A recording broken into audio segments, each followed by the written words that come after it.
Bismillahirrahmanirrahim. Alhamdulillahirabbil alamin wassalatu wassalamu ala asyrafil anbiya'i wal mursalin sayyidina wa maulana Muhammadin wa ala alihi wa sahbihi ajma'in. Allahumma shalli wa sallim ala sayyidina Muhammadin al-fatih lima ughliq wal khatimi lima sabaqa nasril haqqi bil haqq wal hadi ila siratikal mustaqim wa ala alihi wa sahbihi haqqa qadril azim. Amma ba'd. Alhamdulillah, puji dan syukur kita panjatkan kehadirat Allah Subhanahu wa taala. Di malam ini kita dapat kembali melanjutkan kegiatan pengajian kita yang sudah dimulai sejak beberapa tahun yang lalu, tapi dari rumah ke rumah. Sejak 3 bulan yang lalu, di mana pemerintah mengeluarkan himbauan di mana untuk majelis-majelis sementara ditutup, maka kita pun tidak melanjutkan pengajian kita. Dan malam hari ini merupakan malam pertama pengajian kita mulai.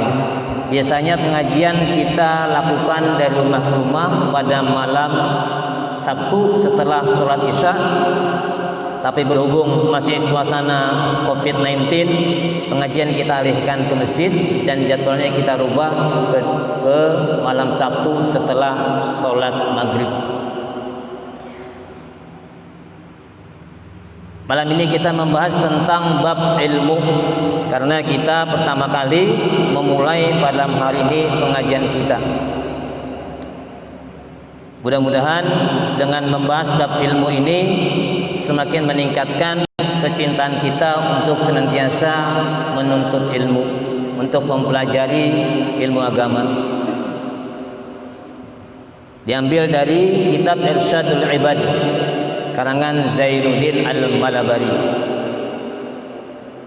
Bab ilmu, Allah Subhanahu wa taala berfirman, yarfa'illahu alladhina amanu minkum walladhina utul ilma darajat.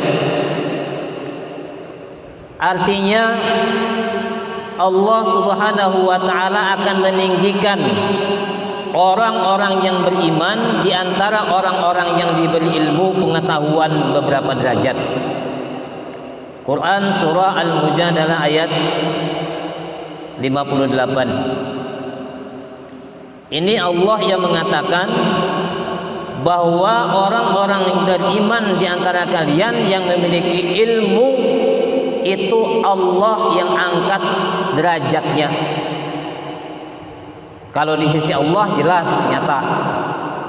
Jadi di sisi Allah diangkat derajat orang yang berilmu, di sisi manusia pun orang yang berilmu juga diangkat derajatnya. Kita bisa lihat dan kita saksikan orang-orang yang memiliki ilmu biasanya cenderung lebih dihormati. Begitu pula orang yang diangkat menjadi pemimpin pun tentunya juga adalah orang yang berilmu. Orang yang diangkat menjadi pejabat pun seyogyanya juga adalah orang yang berilmu sesuai dengan kapasitas keilmuannya. Tapi kadang-kadang hal itu tidak dilaksanakan lantaran berbagai macam kepentingan-kepentingan golongan ataupun kepentingan kelompok tertentu. Sehingga kemampuan skill yang seharusnya di tempat A ditempatkan ke B, yang seharusnya kapasitas keahliannya di tempat C ditempatkan ke E, sehingga yang terjadi banyak salah urus. Makanya Nabi apabila suatu urusan, suatu pekerjaan serahkan kepada yang bukan ahlinya, maka tunggulah saat kehancuran dari pekerjaan itu. Jadi diangkat Allah derajat orang-orang yang berilmu. Kita bisa melihat bagaimana para alim ulama yang dimuliakan tidak hanya dimuliakan di sisi Allah, juga dimuliakan oleh para manusia. Terakhir tadi kita melihat guru kita, Guru Judi, meninggal dunia. Walaupun dalam situasi COVID-19, semua itu tidak menghambat ribuan manusia untuk menghantarkan beliau ke tempat istirahat terakhir. Itulah salah satu kelebihan dari orang yang berilmu. Ini Allah yang menjanjikan, Allah angkat derajat orang-orang yang berilmu. Artinya Allah mengangkat derajat ulama dari orang-orang yang beriman. Allah Subhanahu wa taala juga berfirman, ini kata Allah lagi, qul hal yastawil ladzina ya'lamuna wal ladzina la ya'lamun. Artinya katakanlah, adakah sama orang yang mengetahui dengan orang yang tidak mengetahui? Nah, ini Allah mengatakan, samalah kira-kira antara orang yang mengetahui dengan yang tidak mengetahui? Tentunya tidak sama, tentunya berbeda. Ulun misalnya disuruh membaiki listrik, tapi ahlinya bukan ahli listrik. Yang terjadi adalah konslet bertambah rusak, listriknya bukan tambah baik. Ulun kan memiliki kemampuan menyervis TV, tapi menyervis TV bukan bertambah baik TV-nya, justru TV tambah hancur. Nah, ini Allah sendiri mengatakan tidak sama orang yang berilmu dengan orang yang tidak berilmu. Ini artinya tidak sama antara orang yang berpengetahuan dengan orang yang tidak berpengetahuan. Kemudian Ibnu Abdul Barri meriwayatkan hadis dari Anas radhiyallahu anhu. Ia mengatakan, nah ini, utlubul ilma walau bisin, fa inna talabal ilmi faridatun ala kulli muslimin, wa innal malaikata la tada'u adnihataha li talibil ilmi radan bima yatlub. Ini Nabi. Artinya tuntutlah ilmu walaupun di negeri Cina, karena sesungguhnya menuntut ilmu adalah wajib bagi setiap muslim. Nah, ini Nabi menyuruh menuntut ilmu walau sampai ke negeri Cina, dan menuntut ilmu itu wajib bagi setiap muslim, baik laki-laki maupun perempuan. Lanjut, dan sesungguhnya para malaikat meletakkan sayap-sayapnya bagi orang yang menuntut ilmu karena senang dengan apa yang dituntutnya. Nah, ini ada 3 kita garis bawahi dari sini. Yang pertama, Nabi menyuruh kita untuk menuntut ilmu sampai ke negeri Cina. Poin pertama. Poin yang kedua, Nabi mewajibkan setiap orang yang beriman, setiap muslimah, laki-laki maupun perempuan, wajib juga untuk menuntut ilmu. Yang ketiga, dari sini dikatakan bahwa malaikat, nah ini, para malaikat meletakkan sayap-sayapnya bagi orang yang menuntut ilmu karena senang dengan apa yang dituntutnya. Yang pertama, Nabi menyuruh kita untuk menuntut ilmu sampai ke negeri Cina. Di sini berarti apa indikasinya? Berarti indikasinya Nabi itu tidak hanya menyuruh kita menuntut masalah akhirat, tidak hanya menyuruh kita menuntut ilmu masalah agama,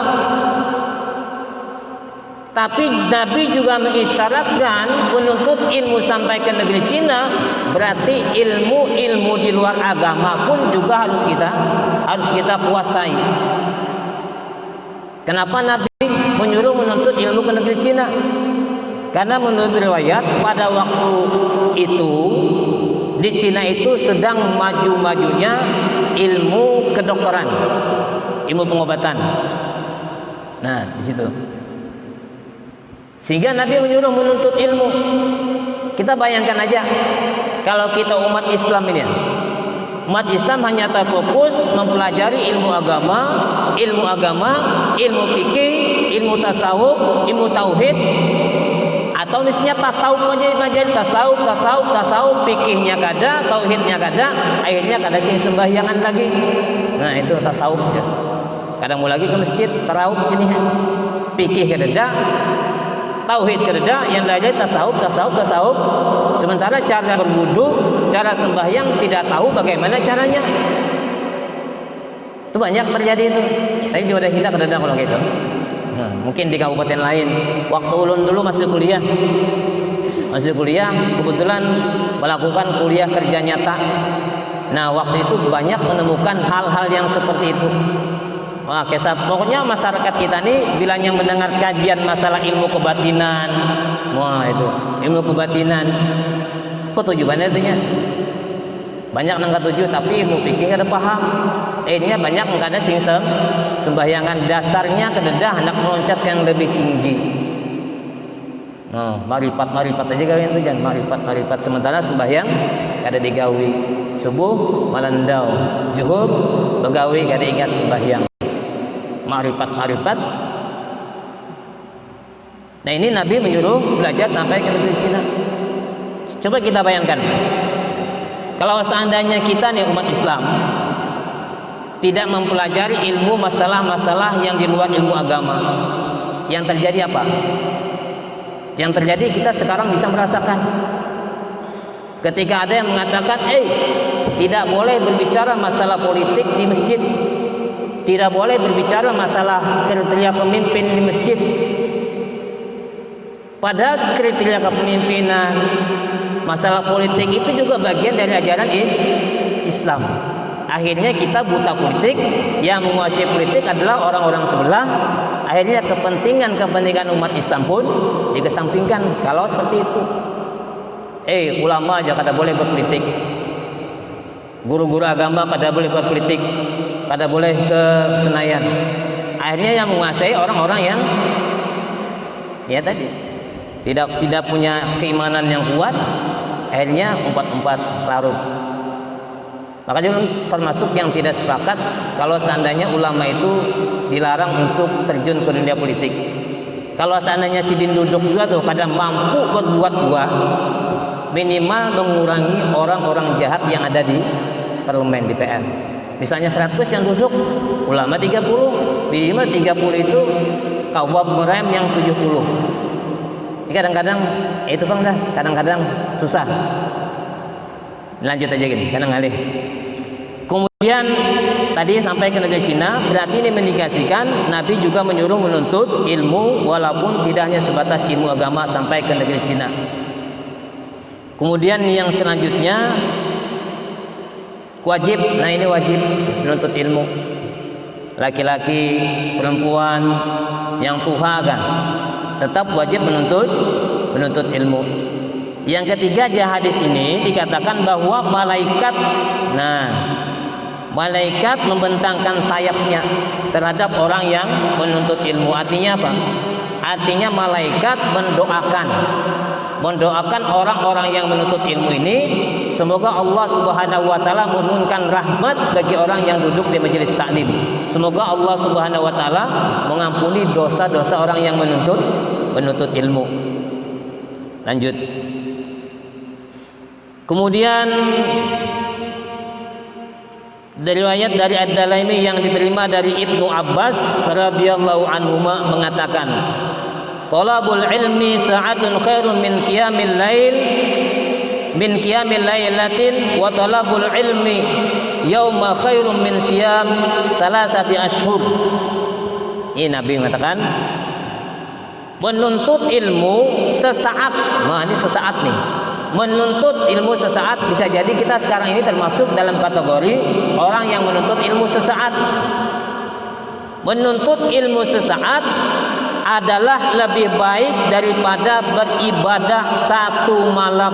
Nah, nih orang yang duduk di majelis ilmu sesaat saja nih, ini jan Nabi lebih baik daripada beribadah satu malam. Kita sanggup pada beribadah satu malam? Alihlah, jangan satu malam habis isya, ba'diyah isya 4 rakaat aja tuh. Ba'diyah isya 4 rakaat kada tegawi. Paling kada tegawi cuma 2 rakaat ba'diyah. Setelah itu standby di rumah guring atau nonton TV atau becek HP. Ini bayangkan ya Nabi, orang yang menuntut ilmu hanya sesaat. Nah, sesaat itu berarti setumat. Ini justru lebih baik daripada beribadah selama satu malam. Wah, satu malam. Jam berapa kita isya? Hari tanggal 3:35, 7 menit lagi. Dan menuntut ilmu 1 hari. Kalau tadi sesaat, kalau ini 1 hari. Dan menuntut ilmu 1 hari itu lebih baik daripada berpuasa selama 3 bulan. Bayangkan 1 hari menuntut ilmu itu Nabi lebih baik daripada pian berpuasa sebanyak 3 bulan. Jangankan puasa 3 bulan, ya Allah, puasa setengah bulan aja rasa lawas mana sudah, rasa andak mana sudah hari raya. Nah itu setengah bulan puasa Ramadan, rasa andak mana sudah. Apabila juga hari raya, apabila juga hari raya sudah, nah sunyi sudah masjid, tarawih juga sunyi sudah. Nah ini 1 hari lebih baik daripada puasa 3 bulan. Ini saking pentingnya. Nah, saking pentingnya menuntut ilmu. Kemudian dari hadis yang lain dikatakan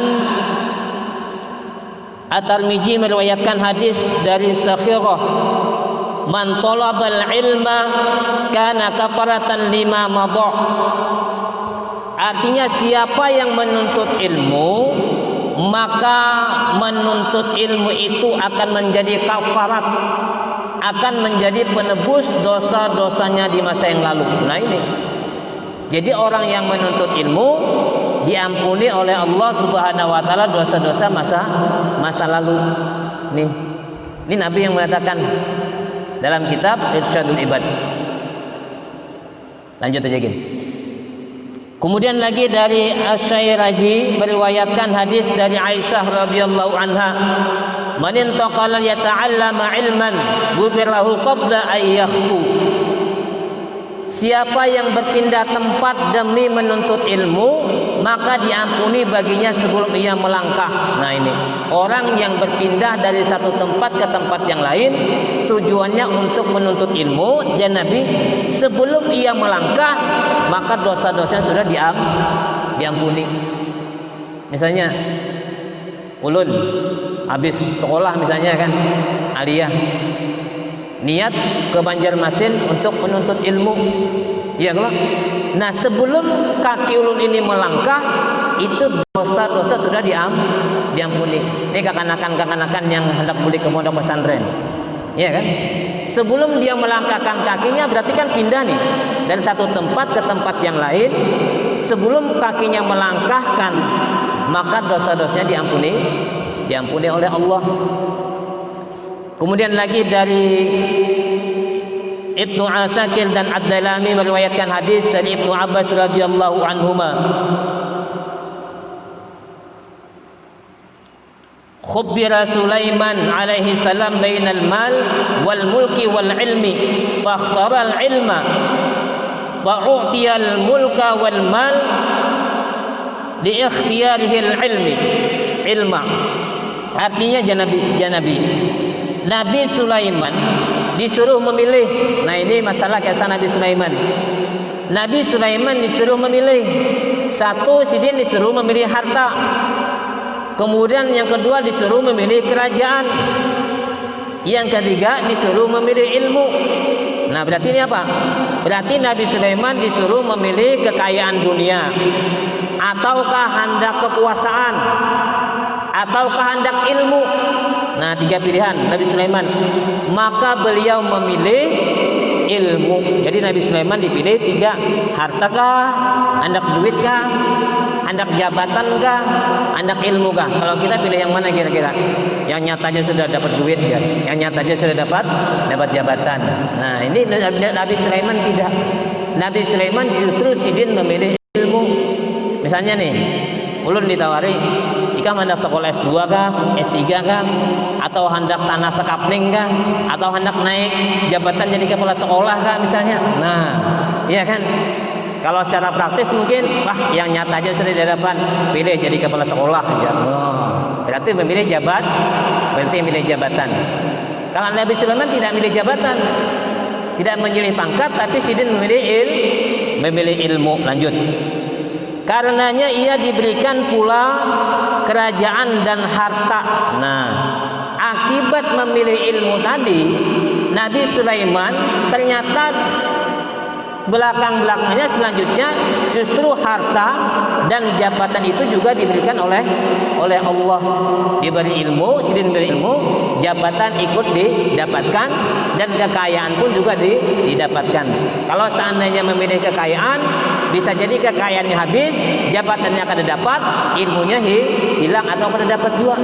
Atau misalnya ketika memilih jabatan, duitnya akan dapat karena tertangkap KPK misalnya kan, korupsi, kemudian ilmunya juga tidak dapat.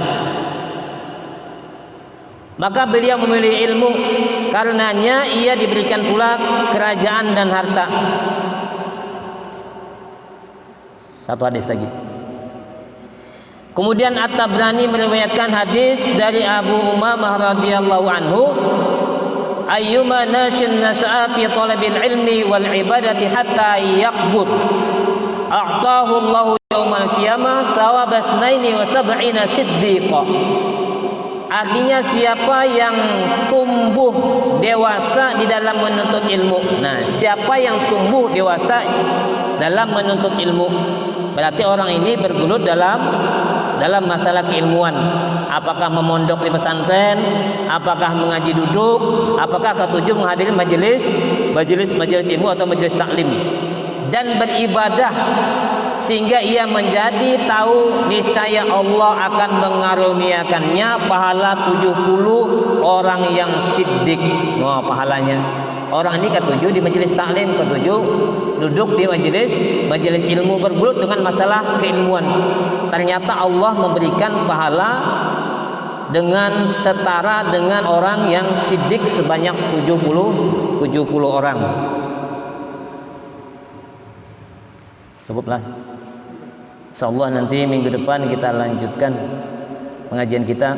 Mudah-mudahan masih membahas tentang masalah ini. Ada kurang lebih 5 lembar. Ini hanya 1 lembar setengah. Wallahu a'lam bissawab. Al-Fatihah. A'udzubillahi minasyaitonir rajim. Bismillahirrahmanirrahim. Alhamdulillahirabbil alamin arrahmanir rahim maliki yaumiddin. Iyyaka na'budu wa iyyaka nasta'in ihdinas siratal mustaqim siratal ladzina an'amta 'alaihim ghairil maghdubi 'alaihim waladdallin. Bismillahirrahmanirrahim. Alhamdulillahirabbil alamin. Allahumma shalli 'ala sayyidina Muhammad wa 'ala ali sayyidina Muhammad. Allahumma ij'alna wa ij'al أولادنا من أهل العلم والخير ولا تجعلنا وإياهم من أهل الظلم. اللهم أخرجنا من ظلمات الوهم وأكرمنا بنور الفهم وافتح لنا أبواب العلم وزينا بالأخلاق الحسنة والحلم. اللهم نور قلوبنا بنور هديك ونور السماوات والأرض ربنا أبنا برحمتك الرحمن الرحيم.